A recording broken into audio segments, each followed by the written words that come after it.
Hello everyone, welcome to Smart Sitex. So आज के इस वीडियो में हम लोग कॉस्ट अकाउंटिंग लागत लेखांकन के टॉप 12 क्वेश्चंस के बारे में डिस्कस करने वाले हैं, जो कि बहुत ही ज़्यादा इंपॉर्टेंट रहने वाले हैं आपके एग्जाम के लिए। सो वीडियो को एंड तक अच्छे से कंप्लीट करिएगा। कोई भी डाउट होगा टेलीग्राम पे शेयर कर सकते हो, ठीक है। तो आज के इस वीडियो में हम लोग आपको 70+ मार्क कैसे स्कोर करना है इसके बारे में डिस्कस कराने वाले हैं, ठीक है। आपको कंप्लीट प्रिपरेशन कैसे करनी है सब कुछ बताने वाले हैं। तो चलो सबसे पहले आपको मैं बता दूं कि आपको 12 क्वेश्चन इंपॉर्टेंट बताऊंगी। ये हमारा पार्ट 1 है, ठीक है। पार्ट 1 में आपको मैं 6 क्वेश्चन आपको डिस्कस कराऊंगी, प्लस इंपॉर्टेंट टॉपिक दूंगी।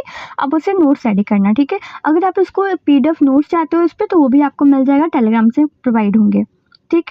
न्यूमेरिकल के बारे में आपको बता दूंगी, शॉर्ट नोट्स बता दूंगी, और इसका एक PYQ पेपर भी आपको डिस्कस करा दूंगी कि पेपर का पैटर्न कैसे रहने वाला है एंड किस तरह के क्वेश्चन आपको एग्जाम में पुटअप करेगा, लॉन्ग कैसे आएंगे क्वेश्चन, शॉर्ट कैसे बनेंगे, सारी चीज़ें आपको बताऊंगी, ठीक है। चलो, तो फर्स्ट ऑफ ऑल हम इसका पहला क्वेश्चन डिस्कस करते हैं। लागत लेखांकन से क्या आशय है, इसके लक्षण और अवधारणा के आपको बताना है, ठीक है। What is cost accounting, explain objective and concept के बारे में बताना है। तो कॉस्ट अकाउंटिंग क्या होता है, चीज़ें आपको मैं समझाते हुए चलूंगी ताकि आपको ज़्यादा रिविजन करने की जरूरत ना पड़े। तो लागत लेखांकन एक ऐसी व्यावसायिक प्रक्रिया है जिसमें किसी उत्पाद या सेवा को बनाने वाली लगने वाली सभी लागतों जैसे सामग्री, श्रम, अन्य खर्चों की पहचान, रिकॉर्डिंग, विश्लेषण का सारांश तैयार किया जाता है ताकि प्रबंधक लागतों को नियंत्रण करने में, मूल्य निर्धारण के निर्णय लेने में, लाभ प्रदाता में सुधार करने के लिए सूचित रणनीतिक निर्णय तैयार किया जा सके, ठीक है। उसमें निर्णय लेने की अनुमति हो, अगर हम सूचित तरीके से उचित नियंत्रण के रूप में अगर हम कोई भी निर्णय लेते हैं तो वो हमारे व्यवसाय के लिए ही लाभ होता है ना। चलो, अब इसके मुख्य उद्देश्य देख लीजिए क्या क्या है। लागत नियंत्रण है, मूल्य निर्धारण के निर्णय है, ठीक है, और बजट निर्माण है, ठीक है। इसको आपको अच्छे से कंप्लीट करना है। आपको इस पर कंप्लीट नोट्स आप चाहे तो इसका इंग्लिश में भी ले सकते हो, प्लस आपको हिंदी में भी मिल जाएगा, ठीक है। और इसका पेड मेंबरशिप ज्वाइन कर सकते हो, तो जरूर ज्वाइन कर लेना। आपको उस पर complete all subject important question मिल जाएंगे, प्लस प्रीवियस पेपर के साथ, ठीक है। जिन्हें भी ज्वाइन करना है वो टेलीग्राम से ज्वाइन कर सकते हैं। टेलीग्राम लिंक आपको कमेंशन में ड्रॉप है, वहाँ से पेन है, ठीक है, वहाँ से ज्वाइन हो जाओ। क्वेश्चन नंबर 2 में देखते हैं, विभिन्न लागत निर्धारण विधियों की अवधारणा सहित समझाना है। Discuss the various method of costing with suitable examples, ठीक है। तो चलो, लागत निर्धारण के विभिन्न विधियों के बारे में आपको डिस्कस कराते हैं इसके उदाहरण के साथ। तो सबसे पहले तो आप इसको डेफिनेशन देखिएगा। लागत निर्धारण विधि लागतों की गणना के लिए व्यवस्थित तरीके जिनका उपयोग उत्पादन और निर्णय लेने में सहायक करता है। मुख्य विधियां जैसे कि जॉब कॉस्टिंग, प्रक्रिया लागत निर्धारण, प्रत्यक्ष लागत निर्धारण, और क्या है, थ्रूपुट कॉस्टिंग है, ठीक है, जिसमें सिस्टम थ्रूपुट के अधिकतम करना होता है, जिसमें शामिल है। प्रत्येक विधि अलग अलग उत्पादन परिदृश्यों के अनुकूल होती है और सही विधि का चयन लागत गणनाओं के महत्वपूर्ण रूप से प्रभावित करती है, ठीक है। चलो, अब क्वेश्चन नंबर 3 देखते हैं, जिसमें हमारा लिखा हुआ है, वेतन भुगतान की विभिन्न प्रणालियां क्या हैं, इनके लाभ और हानियां बतानी, ठीक है। What are the different system of wages payment, explain इसके एडवांटेज एंड डिसएडवांटेज के बारे में आपको बतानी है। तो is the very very most important question, exam में फेवरेट क्वेश्चन है, ठीक है। स्टार मार्क करके इसे कंप्लीट करना। चलो, क्वेश्चन नंबर 3 में देखते हैं कि वेतन भुगतान क्या होता है। वेतन भुगतान एक सबसे बड़ा लाभ पूर्वानुमान है। कर्मचारियों को यह ठीक ठीक पता होता है कि वे प्रत्येक वेतन अवधि में कितना कमाएंगे, जिससे बजट बनाना और वित्तीय योजना बनाना आसान हो जाता है, ठीक है। इसके अतिरिक्त वेतनभोगी कर्मचारी स्वास्थ्य बीमा, सेवानिवृत्ति योजना और सवेतन अवकाश जैसे वैधानिक लाभों के भी हकदार होते हैं। ओके, तो आपको इसी तरह पूरा आंसर कंप्लीट करना है। देखो, आंसर लिखने का मैं आपको एक तरीका बताती हूँ। अगर आप उस तरह आंसर लिखते हो ना, तो आपके एग्जाम में आप खुद देखोगे आप 80% स्कोर कर रहे हो ऑल सब्जेक्ट में। तो देखो कैसे करोगे। फर्स्ट ऑफ ऑल, आप किसी भी क्वेश्चन का आंसर लिख रहे हो, लाइक लॉन्ग का आंसर लिख रहे हो, तो कम से कम उसे आप 2 से 2.5 पेज लिखिए, ठीक है।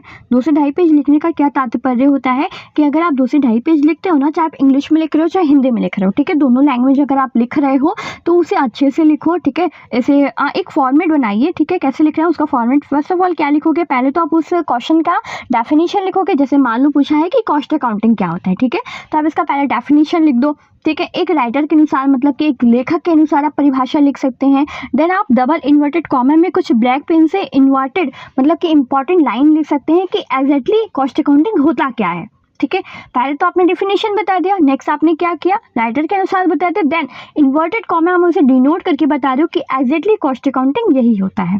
ठीक है, आप इतना प्रोसेस कर लिए। अब पूछा है, मान लो उद्देश्य पूछ रहा है या प्रकार पूछ रहा है, तो आप उसे हेडिंग वाइज कंप्लीट करो। ठीक है, हेडिंग वाइज लिखने का तरीका यही होता है कि एग्जाम में कभी कभी सिर्फ हेडिंग देख के लगता है कि हाँ बच्चे ने लिखा हुआ है, इसे अच्छा मार्क्स देना चाहिए। ठीक है, तो हेडिंग लिखना इज वेरी इंपॉर्टेंट। और नेक्स्ट आप क्या करो, कंक्लूजन लिखा करो। किसी भी आंसर को कंप्लीट करने के लिए आपको खुद लगेगा कि अगर पेज मेरे को भरना है तो आपको ऐसी ऐसी चीज़ें लिखनी पड़ेंगी ताकि आप पेज भर सको। ठीक है, पेज भरने के भी मार्क्स मिलते हैं। ठीक है, ध्यान दीजिएगा। तो आप कम से कम कॉपी अच्छे से भरी होनी चाहिए और प्रॉपर वे में लिखा रहेगा ना, तो आपका खुद देखोगे आपके एग्जाम में मार्क्स बहुत अच्छे लेकर आओगे। ठीक है, बस आप इस चीज़ को फॉलो करो। अब आते हैं हम लोग क्वेश्चन 4 में। देखिए, यूनिट वाइज मैंने सारा कंप्लीट करा है। ठीक है, हम यूनिट 1 कंप्लीट कर चुके हैं, अब यूनिट 2 से कंप्लीट करेंगे, देन यूनिट 3, देन यूनिट 4, आपको सारे यूनिट्स कंप्लीट करा दूंगी। ठीक है, सिर्फ दो क्वेश्चन आपको बता रही हूँ, 2 ऐसे क्वेश्चन आपको बता रही हूँ ताकि वो आपके एग्जाम के लिए इंपॉर्टेंट हो। ठीक, क्वेश्चन नंबर 4 में देखिएगा, ओवरहेड्स की परिभाषा देनी है, ओवरहेड्स का वर्गीकरण, शोधन की विधियों का व्याख्या करना है। Define overheads, explain the classification और method of absorption of overheads के बारे में बताना है। तो चलो, ओवरहेड्स क्या होता है।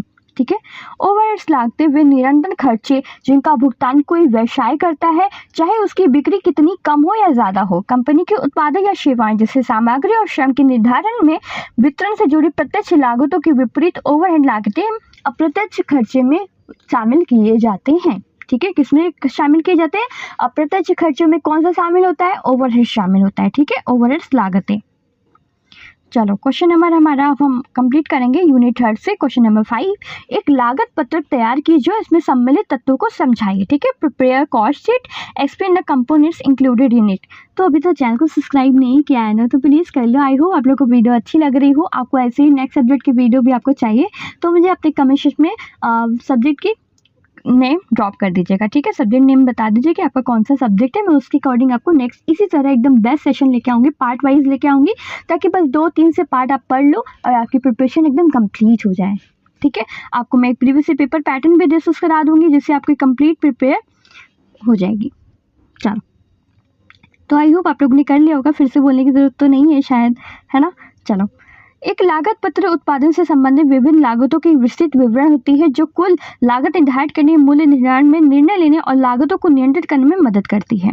ठीक है, ये सामान्य लागत पत्र में प्रत्यक्ष सामग्री कौन कौन से होते हैं, देखो ध्यान देना, प्रत्यक्ष सामग्री, प्रत्यक्ष श्रम, प्रत्यक्ष व्यय, कारखाना उपरिव्यय और प्रशासनिक उपरिव्यय और बिक्री उपरिव्यय शामिल होते हैं। क्या क्या शामिल होते हैं, प्रत्यक्ष सामग्री, प्रत्यक्ष श्रम, प्रत्यक्ष व्यय, कारखाना उपरिव्यय, प्रशासनिक उपरिव्यय और बिक्री उपरिव्यय शामिल होते हैं, जिन्हें जोड़कर पहले मूल लागत, फिर कारखाना लागत, उत्पादक लागत और अंत में कुल लागत ज्ञात की जाती है। ठीक है, cost accounting is very important subject, ध्यान से पढ़िएगा तो ध्यान से आंसर लिखिएगा। ठीक है, अब इसके प्रारूप देखो, लागत पत्र के प्रारूप है। ठीक है, पहले तो आप इसे विवरण लिखोगे, देन राशि बनाओगे। ठीक है, पहला पॉइंट क्या लिखोगे, प्रत्यक्ष सामग्री लिखोगे, फिर इसमें क्या क्या इंक्लूडेड है, कच्ची सामग्री व का प्रारंभिक स्टॉक है। ठीक है, फिर इसमें इसका फॉर्मूला पूरा याद करना पड़ेगा आपको, इसका पूरा प्रोसेस। ठीक है, इसी तरह आपको पूरा बनाना है, ध्यान दीजिएगा। मैंने बोला ना, पूरा आपको पूरा फॉर्मेट अच्छे से रिवाइज कर लेना, एंड इसका फॉर्मेट अगर चाहिए तो आपको इसकी फॉर्मेट की PDF आपको फ्री में मिल जाएगी। ठीक है, बस इसका फॉर्मेट का PDF फ्री में मिलेगा, पूरा नोट्स नहीं, वो आपको पेड मेंबरशिप में मिलेगा। ठीक है, अभी मत कहिएगा कि मैम वो भी दे दीजिए। चलिए नेक्स्ट देखते हैं, प्रत्यक्ष सामग्री, इसमें क्या क्या इंक्लूडेड है, प्रत्यक्ष सामग्री हो गया, प्रत्यक्ष श्रम, प्रत्यक्ष व्यय। ठीक है, इसमें सारी चीज़ें इंक्लूडेड होती हैं। चलो, अब नेक्स्ट क्वेश्चन देखते हैं। Question number 6 is the last है हमारा, फिर हम नेक्स्ट पार्ट में डिस्कस करेंगे। क्वेश्चन नंबर 6 में देखिएगा, लागत लाभ और वित्तीय लाभ में अंतर को समन्वय पत्र सहित स्पष्ट कीजिए। Explain the differences between cost profit and financial profit and reconciliation statement आपको बताना है। ठीक है, लागत लाभ और वित्तीय लाभ क्या होता है इसके बारे में आपको डिस्कस कराते हैं। वित्तीय लाभ और लागत लाभ के बीच मुख्य अंतर्निहित लागतों पर विचार करने में निहित है। आर्थिक लाभ किसी व्यवसाय के लाभप्रदता की गणना करते समय अंतर्निहित लागतों पर विचार नहीं करता, जबकि लागत लाभ करता है। ठीक है, इसी तरह आपको आंसर लिखना, आप चाहे तो इसे ना ऐसे भी लिख सकते हो, डिफरेंशिएट करके इस तरफ डाल दो वित्तीय लाभ, इस तरफ डाल दो लागत लाभ।